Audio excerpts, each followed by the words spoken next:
Now we are back to the 1860 U.S. federal census. Now, this was also taken by federal marshals. So it was, guaranteed that it was somebody that was literate and able to go around. It doesn't always mean that somebody was, maybe it was a person who was Irish and then they went around through an area of German immigrants and there might have been some language barriers. It is possible. So pay attention to whoever the enumerator was at the top. But this was effective as of the first day of June, 1860. At the top, you will also see the date that the enumerator actually visited. Like on this one, the person visited on the 7th day of June, 1860. Sometimes you'll see it months later.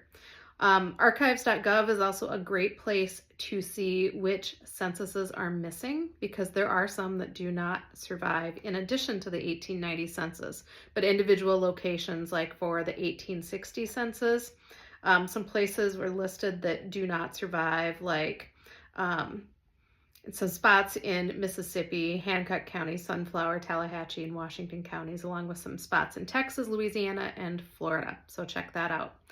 On the 1860 census, we just have kind of more sparse information. We have the name of everybody in the household and the age. So that is helpful. We don't have addresses.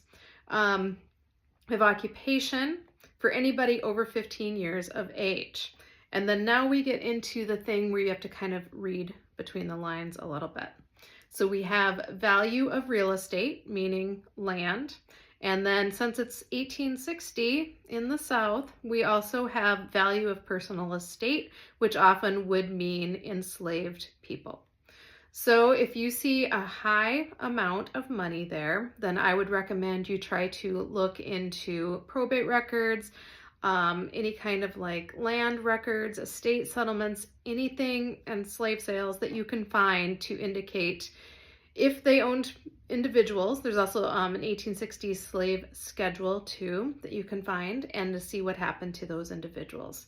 Then you just have the place of birth of the people in the household, along with married within a year, attending school within the year, and a person over 20 years of age who cannot read or write. And then we have somebody that has disabilities, and you're just putting tick marks in these columns on the right.